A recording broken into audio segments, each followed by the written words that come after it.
한국 사람들이 많이 하는 말은 모르면 가만히 있어라, 중간은 간다입니다. 그러나 성경은 모르면 질문하라고 합니다. 심지어 하나님과도 논쟁하라고 합니다.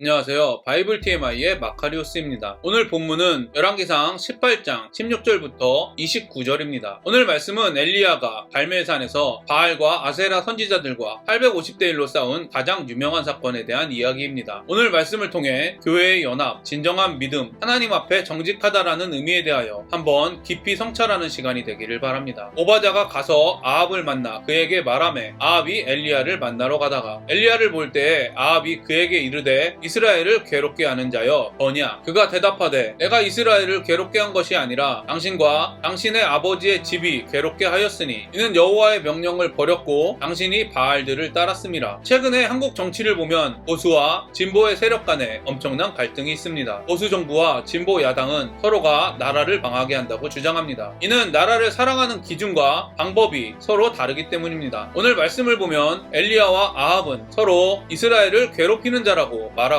비난하고 있습니다. 그리고 요즘 세상의 기준, 특히 포스트 모더니즘의 세상의 기준으로 볼 때 아합의 입장은 충분히 납득할 수 있습니다. 내전을 겪은 힘든 시기를 보내 겨우 안정되어 나라가 부강해지고 있는데 다시 종교 때문에 분열을 조장하는 엘리야야말로 이스라엘의 암적인 존재라고 생각했을 것이기 때문입니다. 반대로 하나님의 기준으로 볼 때 엘리야의 입장은 충분히 납득할 수 있습니다. 하나님을 버리고 바알과 아세라를 숭배하는 나라로 백성들의 신앙을 통일시키려고 하는 아합이야말로 이스라엘의 암적인 존재라고 생각했을 것이기 때문입니다. 아합의 모습을 보면 하나로 연합한다고 해서 무조건 좋은 것이 아니라는 것을 알 수 있습니다. 오히려 우상숭배를 위해 연합하는 것은 더 악한 것입니다. 마치 하나님과 동등하게 되기 위하여 연합해 하늘로 바벨탑을 쌓았던 사람들과 같습니다. 많은 사람들이 교회는 연합해야 한다고 주장합니다. 저는 이 의견에 전적으로 동의합니다. 그러나 연합하기 위해서는 반드시 우상숭배와 혼합숭배, 사람을 숭배하지 않는 올바른 교회라는 전제가 있어야 합니다. 그리고 연약하고 불완전한 인간들이 모인 이 땅의 교회는 계속해서 올바른 교회를 유지하기 위한 노력들이 있어야 합니다. 이런 이유 때문에 우상숭배와 혼합숭배를 하고 있는지 하나님만을 경배하고 있는지 계속해서 점검하려는 노력들이 없는 교회라면 연합하는 것이 오히려 악한 일이라고 생각합니다. 즉 교회의 연합을 위해서는 올바른 교회에 대한 분별이 있어야 한다는 것입니다. 하나님의 나라라고 믿는 이스라엘의 왕 아합이 잘못된 길로 갈 때 침묵하던 다수의 선지자들이 있었습니다. 아마도 이들은 이스라엘을 분열시키면 안 된다는 논리로 자신의 비겁함을 합리화했을 것이라고 생각됩니다. 그러나 엘리야는 목숨을 걸고 아합을 책망했습니다. 왜냐하면 아합보다 하나님을 더 두려워했기 때문입니다. 하나님을 버리는 백성들의 모습을 안타까워하며 가만히 두지 못했기 때문입니다. 안타깝게도 한국 교회의 모습을 보면 아합과 같은 길을 가고 있는 교회들이 많다고 할 수밖에 없습니다. 따라서 한국 교회에는 엘리야와 같은 사람이 많이 필요합니다. 저는 여러분에게 권면합니다. 먼저 엘리야와 같이 방야 훈련과 일상의 훈련 속에서 말씀과 기도를 통하여 하나님의 음성, 즉 말씀을 분별하고 순종하기 위해 겸손히 하나님만을 의지하십시오. 그런 후 말씀을 통해 목회자, 부모 등 리더들이 하나님의 길을 가고 있는지, 하나님과 세상을 동시에 선택할 수 있다는 혼합주의 신앙을 말하는지 분별하십시오. 그리고 목회자, 부모 등 리더들이 하나님의 길을 가고 있다면 어떤 핑계도 대지 말고 연합하시기를 바랍니다. 반대로 하나님을 떠난 길을 가고 있다면 교회를 분열시키지 않기 위하여 참고 있으면 안 됩니다. 엘리야와 같이 리더에게 잘못하고 있다고 말해야 합니다. 사실 저를 포함해 많은 그리스도인들이 정반대로 행동할 때가 많습니다. 방법이 맞지 않는다고, 자신의 마음에 들지 않는다고, 자신을 인정해 주지 않는다는 등 진리와 상관없는 여러 가지 이유를 들어가며 하나님의 길을 가고 있는 교회와 연합하지 않습니다. 반대로 하나님을 떠난 길을 가고 있는 리더들의 권위를 인정해 준다며 싫은 소리를 하고 미움받을 용기가 없는 자신을 합리화합니다. 이런 행동들은 모두 결국 하나님의 권위보다 자신의 권위 또는 리더의 권위를 더 중요하게 여기고 있다는 증거입니다. 하나님의 권위를 인정하는 일은 이처럼 간단하지 않습니다. 먼저 하나님의 뜻을 올바로 분별해야 합니다. 교회가 하나님의 뜻을 행한다면 자신의 모든 것을 희생하더라도 연합하고 순종해야 합니다. 반대로 하나님의 뜻대로 행하지 않는다면 자신의 모든 것을 희생하더라도 미움받을 용기를 내서 하나님의 권위가 교회에 바로 설 수 있도록 해야 합니다. 저와 여러분이 교회 안에서 하나님의 권위를 인정하는 일에 대하여 깊이 고민하시기를 바랍니다. 그리고 실생활 속에서 우리의 모든 것을 희생하더라도 다른 어떠한 권위보다 하나님의 권위를 인정하게 되기를 간절히 소망합니다. 19절부터 29절을 보면 아합과 엘리야가 엘리야가 발멜산에서 참신이 누구인지 증명하며 누가 이스라엘을 망치고 있는지 확인하고 있습니다. 이미 이 대결의 결과를 알고 있는 교회를 오래 다니신 분들은 아합처럼 우상을 섬기면 안 되고 참신이신 하나님을 섬겨야 한다고 말합니다. 그러면서 자신이 믿는 하나님이 진짜 하나님이라고 주장합니다. 그러나 저는 아합과 엘리야의 모습을 보면서 한편으로 부러웠습니다. 왜냐하면 최소한 아합과 엘리야는 서로 누구의 신이 참신인지 대결이라도 하고 있기 때문입니다. 대화라도 하고 있기 때문입니다. 싸움이라도 하고 있기 때문입니다. 한국 사회는 지금 입틀막, 귀틀막 등의 신조어가 생기고 있습니다. 이러한 용어들은 건전한 토론, 대화가 없는 민주주의의 실종을 표현하고 있습니다. 그리고 제가 경험한 한국 교회의 큰 문제점 중 하나는 신앙에 대한 건전한 토론은커녕 논쟁마저도 없다는 것입니다. 제가 어려서부터 가장 많이 들은 말 중에 하나는 이순재 님이 광고하셨던 말처럼 묻지도 따지지도 말고 믿어라는 말입니다. 신앙에 대한 질문을 하면 믿음이 없는 사람으로 낙인 찍으며 더 이상 질문을 하지 못하게 합니다. 말씀과 신앙에 대하여 토론하려고 하면 교회를 분열시키는 사람으로 낙인 찍어버립니다. 이런 분위기 속에 일부의 목회자들은 자신의 말이 하나님의 말씀과 동일하다는 뉘앙스를 주며 세뇌를 시킵니다. 가스라이팅을 하고 있습니다. 그러나 여러분, 세뇌는 이단들이 하는 일입니다. 다른 생각을 못하게 해서 자신들의 거짓을 분별하지 못하게 하는 일은 거짓 선지자들이 하는 일들입니다. 하나님께서는 엘리야와 아합의 대결을 통해 자신이 참신이라는 것을 증거하셨습니다. 하나님을 믿고 계신 여러분, 무엇이 두려워서 하나님에 대해, 신앙에 대해 입틀막, 귀틀막을 하고 있습니까? 오히려 하나님에 대하여, 신앙에 대하여, 복음에 대하여 충분한 나눔과 토론을 통해 우리가 믿는 하나님이 참 하나님이라는 것을 증거해야 하는 것이 아닙니까? 저와 여러분이 세뇌당하여 질문 없고 토론 없는, 다른 말로 생각 없이 믿는 사람들이 되지 않게 되기를 바랍니다. 초대교회는 예수님에 대해 서로 다른 경험을 한 사람들이 모여 서로 토론하며 참 예수님을 믿는 믿음의 기준을 정했으며 가짜 믿음과 진짜 믿음을 분별했습니다. 우리 역시 초대교부들과 같이 신앙에 대한 깊은 고뇌와 성찰이 있어야 합니다. 성경에 기록된 그리스도인은 세뇌당한 사람이 아니라 고뇌하는 사람이기 때문입니다. 마지막으로 구약학자 유호준 교수의 글을 인용하겠습니다. 구약이 말하는 경건의 특징은 하나님 앞에 사정없이 적나라하며 정직한 것입니다. 구약의 경건은 감히 하나님과 논쟁하고 하나님의 행동들에 도전하며 하나님의 대답들에 반박하고 그분께 새로운 질문들을 되던져 하나님을 극한까지 몰아세웁니다. 하나님과 다투고 언쟁들을 벌인 구약 성도들의 이야기는 우리 이야기의 일부분들입니다. 우리 자녀들에게 반드시 가르쳐야 하는 이야기의 일부분들입니다. 그렇습니다. 만일 우리 자녀들이 건강한 크리스천의 삶을 살기를 원한다면 내 아이들이 자기 아버지와 마지막 피 한 방울까지 흘려가면서 다투었던 그들의 주님과 구원자 예수 그리스도께서 누구신지를 진정으로 이해하기를 원한다면 우리는 우리 자녀들에게 이런 이야기를 반드시 가르쳐야 할 것입니다. 진정한 신앙은 하나님과도 논쟁하는 것입니다. 한국 사람들이 많이 하는 말은 모르면 가만히 있어라, 중간은 간다입니다. 그러나 성경은 모르면 질문하라고 합니다. 심지어 하나님과도 논쟁하라고 합니다. 이것이 진정한 신앙이라고 말합니다. 하나님과도 논쟁할 수 있다면 당연히 부모와 목회자들과도 논쟁하고 질문할 수 있는 것이 아닙니까? 신앙생활이란 하나님의 말씀과 자신의 생각과 경험이 충돌하면서 하나님의 말씀이 옳다는 것을 경험하는 것입니다. 이런 충돌을 통해 자신의 생각과 경험을 하나님의 말씀에 가깝게 맞추어가는 것입니다. 저와 여러분이 신앙의 문제, 믿음의 문제에서만큼은 모르는 것을 질문하고 다른 사람과 논쟁하며 신앙이 성장하게 되기를 바랍니다. 그리고 자신이 믿는 하나님이 참 하나님임을 증명하시기를 바랍니다. 제가 오늘 여러분과 적용하고 싶은 부분을 말씀드리겠습니다. 첫 번째, 교회의 연합, 그리스도인의 연합에 대하여 다시 한번 생각을 정리하는 하루가 되기를 바랍니다. 두 번째, 여러분이 하나님의 권위를 인정하고 있다고 생각하는 이유가 무엇인지 생각해 보시기를 바랍니다. 세 번째, 여러분의 믿음이 하나님의 말씀과 자신의 생각과 경험의 충돌을 통해 형성된 믿음인지 점검해 보시기를 바랍니다. 오늘도 행복한 하루가 되시기를 바랍니다.